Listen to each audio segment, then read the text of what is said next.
All right, our first guest on the show today is the great Gareth Porter. Turns out he did some journalism that I want to talk with him about. Can you imagine that? Welcome back to the show, Gareth. How's it going? It's going well. Thanks, Scott. Thanks for having me again. It's been a while. Right. Well, I'm very happy to have you back on the show and talk with you again. Israel pins bombing on Hezbollah. Why? To get EU terror ruling. Well, I knew there was a reason that Benjamin Netanyahu didn't care at all, and didn't care if the Israeli people saw him not caring at all, who got away with murdering those innocent students on the bus in Bulgaria. He must have had a political reason, like he wanted to start a war or something. He wanted to get an EU terror ruling. What are you talking about here? Well, I mean, the interesting thing is that, of course, the United States has long considered Hezbollah a terrorist organization. But the EU has not gone along with that, and the Israelis clearly have wanted to change that for a long time, and I think they see they now have this opportunity because of the world focus on a terrorist bombing aimed at Israeli tourists in Bulgaria. They can take advantage of this if they can somehow make it stick that Hezbollah was behind this, and that's why clearly Netanyahu has been so insistent that he has this, what he calls rock-solid intelligence to claim, on which to claim the culpability of Hezbollah in this case. Otherwise, it seems to me you would not have seen this this thing of going so far as to claim, we absolutely know without any question, under circumstances that, if you really look at it calmly, it doesn't really add up, that suddenly they've got this ironclad intelligence, whereas the first day or so, first couple of days, it was very clear they didn't have anything. They were just guessing. But doesn't he know that he looks like the boy who cried wolf? I mean, he's like the worst truth. He's worse than the worst truthers in America. Well, I mean, there is this problem that the Israelis have, that they do go so far in pressing their propaganda case that for anybody who cares to look at the pattern, it becomes very clear that they're not really very truthful or very honest. But I have to say that they do get away with it for most people, so I guess it works for them.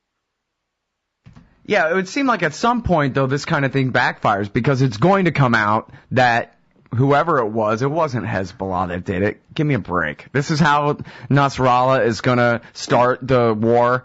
He's going to bomb a bus in Bulgaria. Come on. Yeah, and of course, I mean, look. Nasrallah's the head of Hezbollah, everybody, sorry. Yeah, I mean, the fact is that despite the, quote, senior U.S. official, unquote, who is almost certainly our friend General David Petraeus, head of CIA, quoted by the New York Times saying that, they could confirm the Israeli assessment that this was a Hezbollah job in Bulgaria, and basing it on the idea that this is a Hezbollah MO, that is a suicide bomber. Suicide bombing is a Hezbollah MO, whereas in fact, quick historical pop quiz. When was the last time an Israeli tourist target was hit by a suicide bombing? I don't know. November 2002. It was in Mombasa, and it was an Israeli-owned lodge where, of course, Israeli tourists stayed in Mombasa. It was hit by 3 suicide bombers who blew it up, killing 3 Israelis and 10 Kenyans. And guess who claimed responsibility? Al-Qaeda. So this was not a mystery in this case. That is the last case where Israeli tourists were targeted by a suicide bomber, but this doesn't seem to make any difference. And Hezbollah hasn't done suicide bombings since when? The late 90s or... Well, it was the last time they did it was, of course, in Lebanon in resistance to the Israeli occupation. So, right. They haven't done anything since then. And this reminds me very much of the Khobar Towers thing where, bin Laden actually claimed responsibility in a couple of interviews with Palestinian publications in London. And, of course, the FBI, which was in charge of the case for the U.S., simply chose not to pay any attention to it. even though the CIA, as we've talked about before, had lots of intelligence pointing to Al-Qaeda. And so this simply underlines, once again, the penchant of the U.S. national security state to, constantly downplay Al-Qaeda as a threat to carry out terrorist acts against the United States, in favor of blaming Iran and Hezbollah, which does not comport with the historical record. All right, now, so what big difference is it going to make if the EU goes along with this crap and then decides they're going to add Hezbollah to some list? Well, I mean, I suppose it would politically help the Israelis in their campaign against Hezbollah. It would, of course, involve some kind of sanctions involving Lebanon, I presume. Although, I find it hard to believe that the EU is going to cave into this. For one thing, I mean, they're going to demand some evidence, and he's not going to have it. Yeah. And as you say, it's very possible that information will come out in the future that shows, in fact, that there was Al-Qaeda behind the Bulgarian bombing, in which case that would, of course, wipe out whatever gains they had begun to make politically there. Mm. Well, although, it could be the so-called lone wolf, too. Sometimes people like doing terrible, violent things. It doesn't mean that they were told to by Zawahiri or Nasrallah or Benjamin Netanyahu. No doubt about it. This could very well be an independent group or an independent individual, for that matter, carrying out a terrorist action. Certainly would not be the first or last time that has happened. Yeah. Now, Scott McConnell made the point in a piece here at the American Conservative magazine that it was that the Israelis used an attack by the Abu Nidal organization as an excuse to invade Lebanon, to attack the PLO in the first place, which is, of course, what led to the creation of Hezbollah, the natural Minuteman militia that grew up to resist that invasion. Yeah, the assassination of the Israeli ambassador, exactly. That was an Abu Nidal. So this is like, you get attacked by some Saudis and Egyptians hiding in Afghanistan, and then you invade Iraq over it. Yep. This is one of those things. The old indirection game, the three-shell game, the constant game of pointing to one thing and using it to do something completely different, unrelated to it. Yep. Well, and I guess we'll see if they'll get away with it. They've really, I don't know, you wrote a piece the other day saying that Netanyahu doesn't ever really talk about war with Iran, that Olmert used to talk that way. People think of him as less hawkish than Netanyahu, but I guess what you were getting at with that is you think that he really knows better and doesn't mean to start a war or to drag America into a war with Iran? I think he never had any intention of actually attacking Iran. I think that if he did, I could be wrong about that, if he did, I think that he does not have the support of his security cabinet, the 8-member security cabinet. In fact, there's just a new piece out today in the Israeli press pointing this out, documenting it again, that he does not have a majority. In fact, he has a small minority in that security cabinet. He does not have the power to do it. Well, that's good. All right, hold it right there. You know how it is with these dang breaks. It's Gareth Porter right now, IPSnews.net. All right, y'all, welcome back. I'm Scott Horton, ScottHorton.org, ScottHorton.org, ScottHorton.org. I was advised I should say that all the time. So that's making up for lost time there. ScottHorton.org. Also, /donate. All right, we're talking with Gareth Porter from Interpress Service, IPSnews.net. When the American or Israeli government claim things, Gareth debunks those things. Because it's never true what they say. Zoe and I were just talking during the break about the Israeli laptop, the forged alleged studies documents, and how, nice little Israel. That was a very good try at forging some documents, and you guys made some really good educated guesses there about what some Iranian nuclear documents might look like if they were real, but you're not good enough to get it past Gareth Porter. That's your problem, is we've got Gareth on our side. IPSnews.net. He will compare the markings on your documents with other known documents, and he will decide whether or not they are legit. Just Google Gareth Porter and the Iranian laptop, and you'll have a great time, everybody. There's 4 or 5 follow-up stories there. Anyway, so we're talking about how Benjamin Netanyahu is just certain, even though we all know he's lying and has no actual evidence at all, he's just a liar, that Hezbollah must have been responsible for the bombing in Bulgaria that killed, I'm sorry, I forgot how many it was. It was 7? 5, I believe. 5, okay. Israeli students in Bulgaria. And then, as you say, because he's trying to twist the arms of the EU bureaucrats into adding Hezbollah to a terrorist list. But now, let's see. There's so many different things I want to ask you about. Let me ask you about Syria a little bit. I know you haven't really been writing much about Syria, and I kind of wish you would, Gareth, but I wonder if you can comment on your perception anyway. I don't know if you can report facts to me about this, but at least your kind of understanding and speculation about just what is the Israeli role in pushing America and the NATO allies and whatever on this intervention in Syria. I mean, they're even talking now about Israel, their army itself is going to invade Syria to protect the chemical weapons. Right.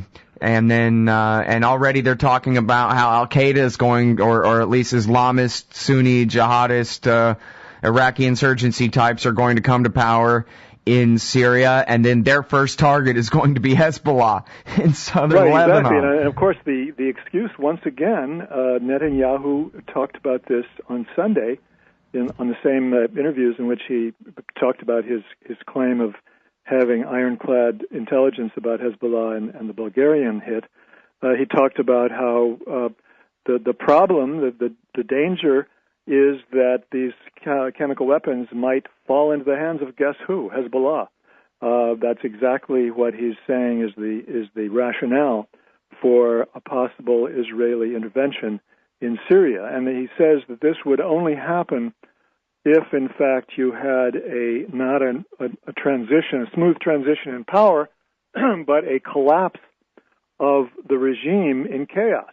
Now, of course, this is indeed a serious threat that the conflict in Syria could end in chaos because of the continued buildup of the rebel forces in Syria, that they would be able to cause the disintegration of the Syrian regime and of the military. And that's exactly the situation that we're now hearing from Netanyahu would bring an Israeli intervention. So I think this is the most dangerous situation that we have faced so far, the most dangerous possibility of all that we've heard about. I mean, it seems to me, at least, clear that the United States is still extremely reluctant to become directly involved militarily, and that it is, in fact, worried precisely about the possibility of things getting out of control, even though it continues to provide arms and to further the dynamic which is causing this danger.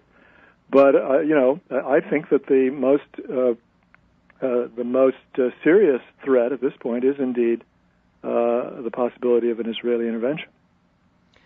Well, now, I guess they say that the Turks and the Syrians aren't getting along so well anymore. We've been talking with Pepe Escobar and Patrick Coburn and others about the situation in Syria for, the last year and more. And I guess, Pepe's really done a good job of explaining how the Turks have these interests, the French have these, the Americans these, the Qataris and the Saudis their own, yeah.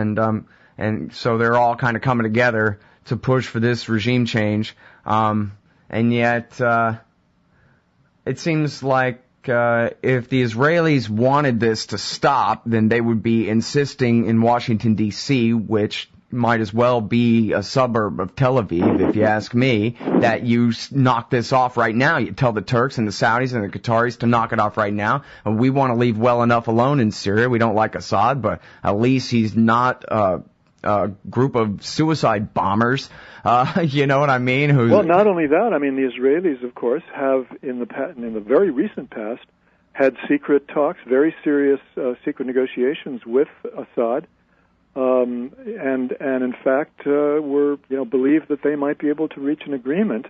Although I think they were unrealistic about expecting that the Syrians would be willing to give up the Golan Heights, and that would be part of the deal.